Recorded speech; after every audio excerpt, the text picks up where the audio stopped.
নমস্কার বন্ধুরা, অর্ণব ইলেকট্রনিক চ্যানেলের পক্ষ থেকে আজকে আপনাদের সবাইকে এই ভিডিওতে স্বাগত জানাই। বন্ধুরা, আজকে এই ভিডিওতে খুব ইম্পর্টেন্ট একটা টপিক নিয়ে আলোচনা করবো, অবশ্যই সেটা এসআইআর এর হিয়ারিং নিয়ে আজকে আমি কথা বলবো।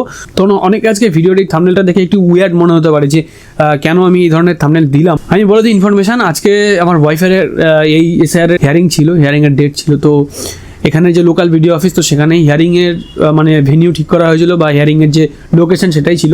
এমনিও আমার কিউরিয়াসিটি ছিল যে হিয়ারিংয়ের যে রিজন, সেটা তো একটা অবশ্যই একটা রিজন হবে যে এই রিজনের জন্য তাকে হিয়ারিংয়ে ডেকে পাঠানো হয়েছে, যদিও তার সমস্ত ডকুমেন্টস প্লাস তার মা বাবার সমস্ত কিছুই একদম ওকে, ঠিক আছে, 2002 সালের নাম থেকে শুরু করে সমস্ত ডকুমেন্টস টোটাল ওকে।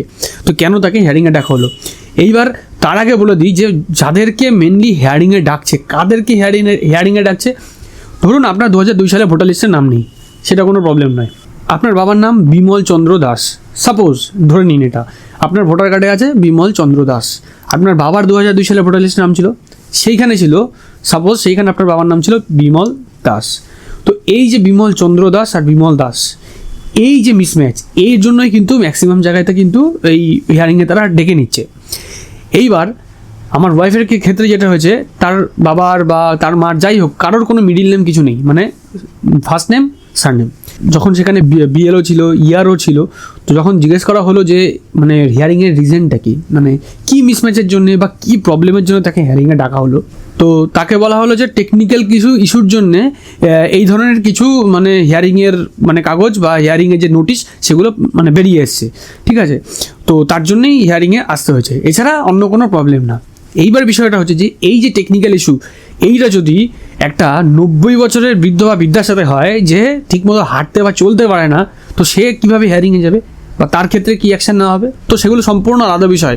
এইবার বিষয় হচ্ছে যে হিয়ারিংয়ে যারা যাচ্ছেন, তো সেইখানে কী কী প্রসিডিওরে তারা হিয়ারিং হচ্ছে। তো যারা অলরেডি হিয়ারিং ফেস করেছেন তাদের নতুন করে বলার কিছু নেই, তারা সবাই জানেন। যাদের এখনও হিয়ারিং হয়নি বা যাদের এখনও হিয়ারিংয়ের ডেট আছে, সামনে যাবেন যারা, তো তারা কী কী ডকুমেন্টস নেবেন। অলরেডি আমি একটা ভিডিও করেছিলাম যে হিয়ারিংয়ের জন্য কী কী ডকুমেন্টস নেবেন, সেই ভিডিওটার লিঙ্ক আমি ডিসক্রিপশনে দিচ্ছি। এছাড়া হিয়ারিংয়ে গেলে কী কী হবে, হিয়ারিংয়ে গেলে প্রথম কথা আপনাকে জেরক্স প্লাস অরিজিনাল আপনার প্লাস আপনার গার্জিয়ানের, ঠিক আছে, জেরক্স প্লাস অরিজিনাল সবকটা আপনাকে ক্যারি করতে হবে। সেখানে প্রথমে তারা আপনার জেরক্স উইথ অরিজিনাল সবকটা সাবমিট করবে বা নিয়ে নেবে। নিয়ে নেওয়ার পরে আপনাকে সেখানে মানে কল করে ডাকা হবে, মানে আপনি সেখানেই ওয়েট করবেন, সেখানে আপনাকে ডাকা হবে। তো সেইখানে আপনাকে কী করা হবে, একটা শিট দেওয়া হবে, তারা একটা শিট মেনটেন করছে যে আপনি সেই হিয়ারিংয়ে প্রেজেন্ট আছেন বা আপনি সেই হিয়ারিংয়ে ফিজিক্যালি এসছেন। তো সেইখানে আপনি জাস্ট অ্যাজ অ্যাটেন্ডেন্স, তো সেখানে আপনি সই করবেন।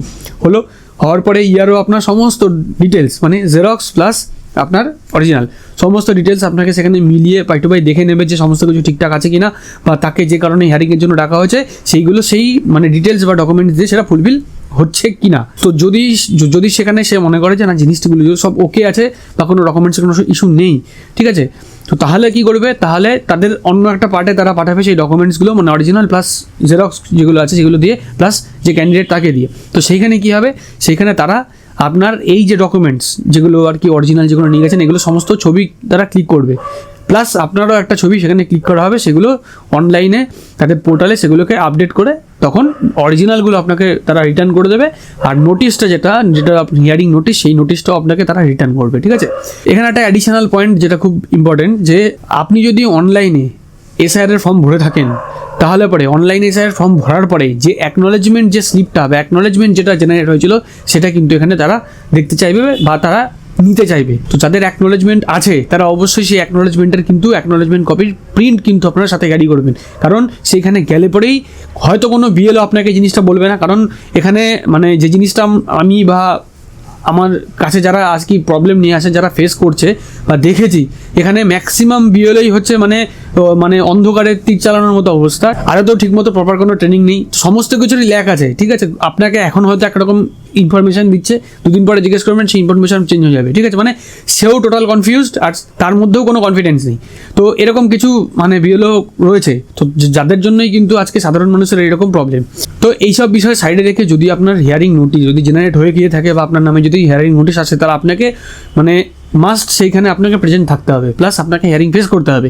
হিয়ারিং এমন কোনো ভয়ের বিষয় না যে এখানে আপনাকে নাম বাদ দেবে বা কিছু, এরকম কোনো ভয়ের বিষয় না, বা এটা আতঙ্কেরও কিছু না।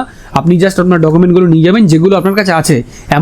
এমন কিছু আমি বলছি না যে আপনাকে ডকুমেন্ট তৈরি করে বা বানিয়ে নিয়ে যেতে হবে, এমন কিছু নয়। যেগুলো আপনার কাছে এক্সিস্টিং ডকুমেন্ট আছে বা আপনার গার্জিয়ানের যেসব এক্সিস্টিং ডকুমেন্ট আছে, তো সেগুলোই আপনি নিয়ে যাবেন, নিয়ে গিয়ে সেখানে জাস্ট প্রডিউস করবেন, ব্যাস তাহলেই হবে।